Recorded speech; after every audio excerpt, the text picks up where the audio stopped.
Nessa primeira aula eu selecionei para vocês, já está aparecendo aí na tela, um texto dessa Fernanda Caroline aqui, papá, que foi um texto que conseguiu chegar à nota 1000 do Enem. Esse texto você acha facilmente na internet e aqui o nosso objetivo é analisá-lo para ver quais motivos fizeram com que esse texto fosse considerado pela banca muito bom, ok? Então, obviamente, aqui nós temos o cartão de respostas oficial, que é a folha na qual você vai utilizar para fazer a sua redação. Você vai ter essa disposição o rascunho e esse daqui seria a folha oficial. Então, o primeiro aspecto que eu quero que vocês observem é que aí do Enem de 2021, tá?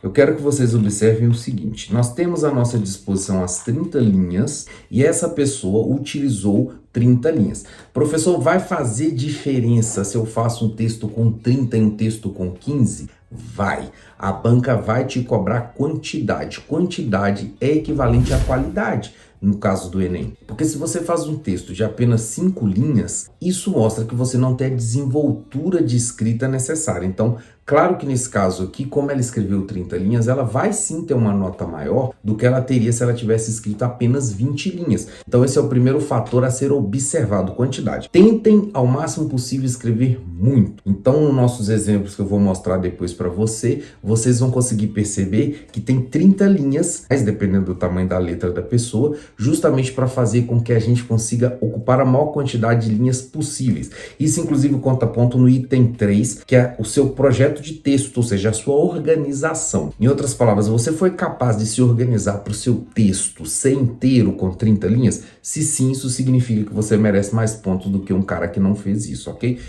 Em Vidas Secas, obra literária do nordestino Graciliano Ramos, Fabiano e sua família vivem uma situação deteriorante marcado pela miséria. Sempre a gente diz que você não pode contar historinha, porque afinal de contas estamos diante de um texto dissertativo. Então, a priori, você não vai poder contar historinha, porque isso daqui não é texto de história. Mas percebam que essa redação que ganhou uma nota 1000 começa com uma historinha. Então, como é que isso é possível? Isso ocorre porque essa história que ele está contando aqui vai levar a algum ponto. E como vocês perceberam, ele não vai usar todas as linhas disso, ele não está contando uma história, ele está usando a história como um exemplo. Nesse sentido, você pode fazer, tá? Claro que aqui você vai ver como é que o texto é bem feito, ele colocou nordestino aqui, não precisava ter colocado, mas é muito bom para ocupar as linhas. Então, isso já passa por examinador a ideia de que o cara conseguiu ocupar todas as linhas necessárias. Então, isso é muito bom, isso traz pontos, tá? E depois, na trama, os filhos dos protagonistas lá não recebem nomes, sendo chamado apenas como mais velho e mais novo. Recurso usado pelo autor para evidenciar a desumanização dos indivíduos. No caso lá, o Enem estava pedindo relação com os documentos de identificação. Então, quando você não dá o nome para o menino, né, ele chama só de mais velho, mais novo, isso mostra que é como se eles fossem animais e não pessoas, tá? Então, ao sair da ficção, sem desconsiderar o contexto histórico da obra, nota-se que a problemática apresentada ainda percorre a atualidade, a não garantia da cidadania pela invisibilidade da falta do registro civil. A partir desse contexto, não se pode e é imprescindível compreender os aspectos gerados pela falta de identificação oficial da população. Então note que na introdução a pessoa utilizou o Vidas Secas como um mote para fazer o seu texto. Aqui também já mostra que a pessoa tem cultura, porque ela leu Graciliano Ramos ou ela pelo menos sabe alguma coisa sobre a história. Então esse aqui também já vai dar ponto para a pessoa lá no item 2, que era o item que julgava a capacidade da pessoa de trazer outras fontes. A pessoa conseguiu trazer outras fontes, ela conseguiu fazer um texto produtivo com isso, tá? Então isso mostra que essa pessoa tem uma habilidade e ela teve um projeto de texto bem feito. Por que ela teve um projeto de texto bem feito? Você pode ver que foi bem encaixadinho no sentido de que ela falou do Graciliano Ramos, falou um pouco dos personagens e depois já disse fora da ficção e fez um projeto de texto. Então isso já deixa claro que a pessoa pensou antes de fazer. e executou bem executado. É isso que a gente chama de projeto de texto, que é julgado no item 3. E aí também vai entrar o que a gente chama de autoria. Esse texto ele tem autoria. Você consegue perceber, é perceptível que isso daqui foi inventado pela pessoa e não um texto simplesmente que foi ali e teve uma decorebazinha. Então a gente tem que ficar esperto nisso com relação aos nossos modelos. Vocês vão utilizar os modelos, mas você precisa dar uma pitadinha ali de alguma coisa que deixe claro que é seu. É um modelo, mas você precisa adaptar um pouco ao seu estilo e não copiar tudo lá, mesmo porque se você copiar tudo sem mais nem menos, vai ficar sem eira nem beira e vai dar errado. Então, no segundo parágrafo, a gente já tem um conectivo que já dá pontos por utilização de conectivo no segundo parágrafo, porque você deve começar um parágrafo com conectivo. Isso a gente viu lá na aula que tratava de conexão. Então a pessoa já coloca com efeito vírgula. É nítido que o deficitário registro civil represente, sem dúvida, na persistente falta de pertencimento como cidadão brasileiro. Ponto. Isso acontece porque já foi estudado pelo historiador José Marílio de Carvalho. Para que haja uma cidadania completa no Brasil, é necessário a existência dos direitos sociais, políticos e civis. Então, se você notar, ó, a gente tem os pontos são muito bem colocados, as vírgulas muito bem colocadas, e como a gente disse lá na aula de gramática, o seu texto precisa ter dentro dele pelo menos um ponto final. Você não pode fazer um texto corrido durante o parágrafo todo. Então veja que ela conclui o pensamento, coloca ponto e começa outro ponto. Começa outro ponto no sentido de começa outro assunto continuando com outra perspectiva. Então você precisa fazer isso, você não pode fazer um parágrafo todo sem ponto final para a pessoa ler tudo corrido. Gramaticalmente seria correto, mas o Enem não permite que isso seja feito, tá? Então, ó, sob essa ótica, percebe-se que quando o pilar servil não é garantido, em outras palavras, a não efetivação dos direitos devidos à falta de registro em cartório, não é possível fazer com que a cidadania seja alcançada na sociedade. Ponto de novo, depois ela vai continuar com outra ideia. Dessa forma, da mesma maneira que o mais novo e o mais velho do Graciliano Ramos, quase 3 milhões de brasileiros continuam a ser invisibilizados, continuam invisíveis, sem nome civil, de reconhecimento pelo Estado e, por fim, sem a dignidade de um cidadão. Ponto importante, eu sempre falo que é necessário que você utilize apenas os dados estatísticos lá do texto base. Esses 3 milhões de brasileiros sem registro civil, a pessoa tirou de lá. Mas tanto o Graciliano Ramos quanto esse historiador ali, que eu nem nunca ouvi falar, a pessoa tirou da cabeça dela. Ah, esse foi um historiador que nem existe. Não sei, não procurei no Google, mas a pessoa falou tão bem que a gente concorda. O examinador ele não tem tempo para ficar abrindo o Google e julgar para saber se o que a pessoa falou é verdadeiro ou falso. Não tem como. Então o examinador considera isso daqui como verdade, tá? Porque ele não conhece, ele não sabe, e se souber assim, ele vai ter mais ou menos uma noção, ele nunca vai lembrar exatamente aquilo que o autor disse, porque é impossível, existem bilhões de autores no mundo. Então a gente considera que, como o argumento foi coeso e estava mais ou menos dentro daquilo que se espera, o examinador deixa passar até batido se você mentir, ok? Claro que eu não recomendo, mas se for o caso, é possível. Percebam que a aluna, que ela voltou na história que ela começou lá em cima. Isso também é importante, você começa com um argumento, você tem que mantê-lo, ele tem que aparecer de novo no texto. O que acontece muitas vezes é que o aluno ele começa com um argumento, depois ele esquece o argumento, vai para outra coisa e no final termina com outra coisa diferente. O texto tem só 30 linhas, não dá para fazer isso. Então mantenha o foco, aquilo que você já usou, se você conseguir, use de novo durante o texto, porque isso é válido, ok? Então, além disso, a falta de sentimento de cidadania da população não registrada, veja que aqui a gente tem uma rasura e isso é perfeitamente possível. Apenas com um risquinho, você foi lá e errou, você risca e acabou. Não precisa inventar, né? A gente já viu muita gente inventando, coloca parênteses e escreve, quis dizer tal coisa. Não, não invente. Você vai simplesmente fazer um risquinho e acabou. Deu o risco ali, já significa que você errou e você escreve na frente o que você riscou não será considerado. Então, da população não registrada reflete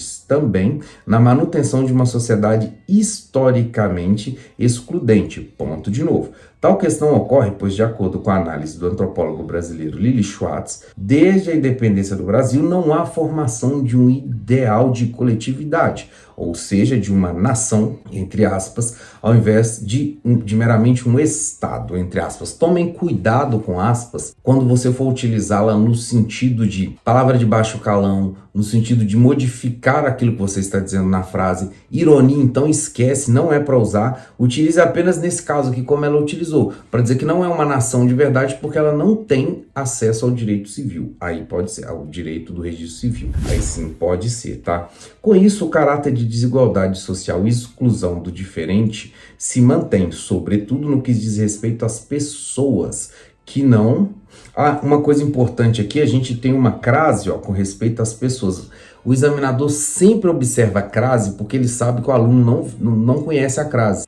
Via de regra, é uma coisa que a gente bate o olho, você já sabe, opa, vou ler o texto com atenção na crase, porque muito provavelmente o aluno vai errar. Então não errem, acertem a crase, porque a crase é importante. E aí ele vai continuar: as pessoas que não tiveram acesso ao registro civil, os quais frequentemente são obrigados a lidar com as situações humilhantes por parte do restante da sociedade. 2 pontos, e aí 2 pontos é uma coisa importante, porque aqui você já viu que ela já usou aspas, ela já usou 2 pontos, ela já usou travessão. Isso mostra repertório, isso mostra variedade, isso mostra domínio da língua portuguesa, ok? Então tente variar ao máximo, porque está mostrando para o examinador que você tem bala na agulha, você tem mecanismos para colocar no seu texto, ok? Das mais diversas discriminações, até o fato de não poderem ter qualquer outro documento se antes não tiverem a sua identificação civil, porque a identificação civil é a base para os outros documentos.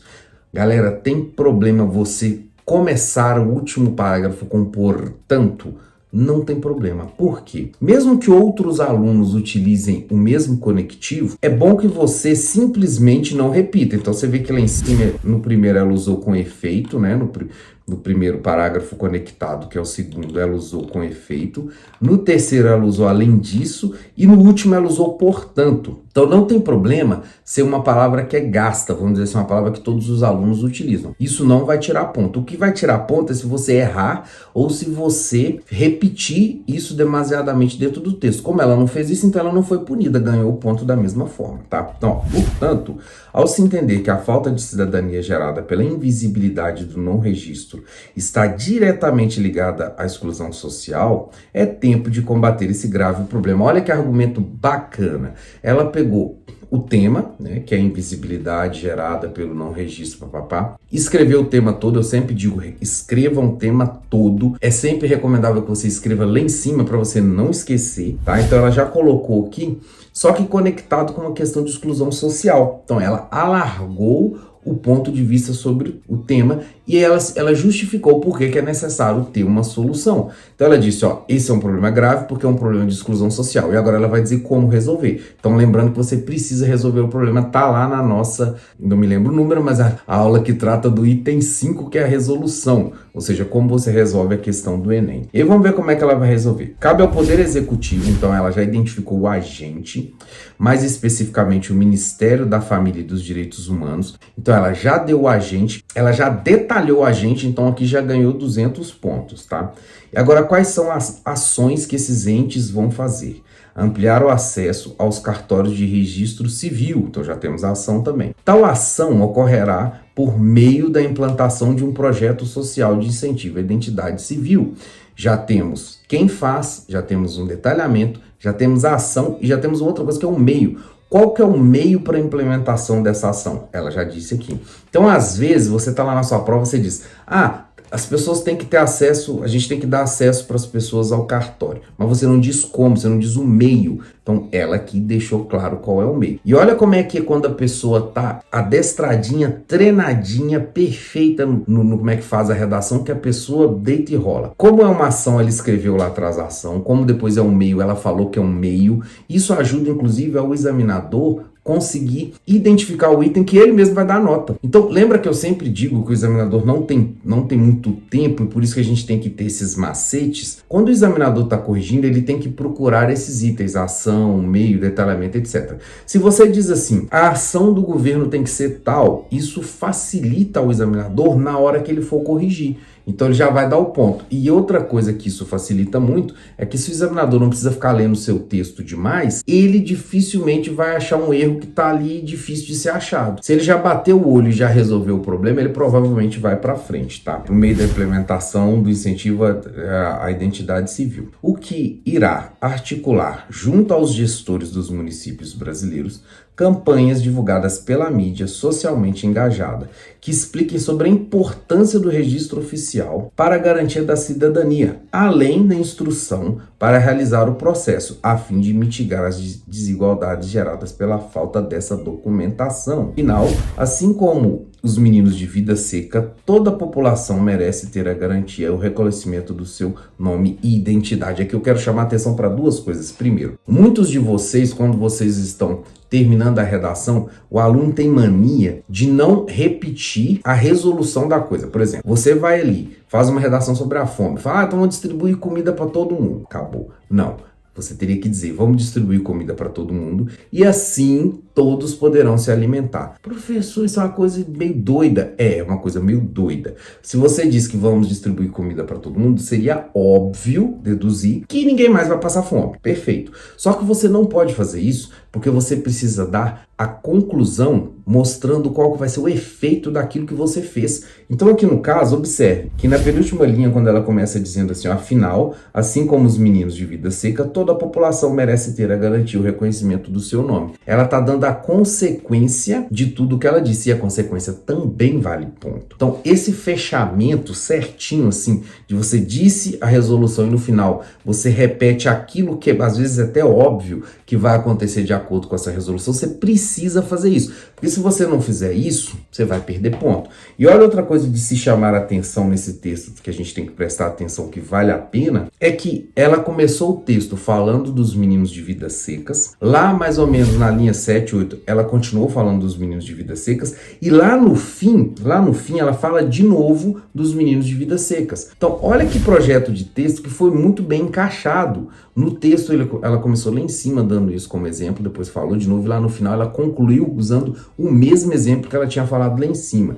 Isso mostra muito claramente para nós que o projeto de texto foi perfeito e que o ponto que ela estava usando para ser defendido foi coerentemente defendido. Então é claro que essa redação aqui atende a todos os itens que o Enem pretende para que a pessoa ganhe ponto. Então nós tivemos hoje, senhoras e senhores, um texto claríssimo, um texto que para você perceber aí que não é nenhum texto absurdo, não é texto de nenhum gênio, de alta cultura filosófica com palavras difíceis, não, é um texto que é um texto até simples, mas é um texto que está dentro de uma simplicidade que a pessoa mostra que ela sabe o que ela está fazendo e atende todos os critérios, tá? Então é mais ou menos um texto dessa forma que você tem que fazer. Eu sei que nessa altura do campeonato você deve estar perdido, pensando assim, então como é que eu vou fazer isso? Esse será o tema da nossa próxima aula, que a gente vai mostrar os modelos e aí vocês vão ser capazes de entender como é que o modelo vai ser aplicado na prática, para que você, mesmo que não tenha lá um grande talento de leitura, seja capaz de fazer um texto muito eficiente como esse dessa moça aqui, ok?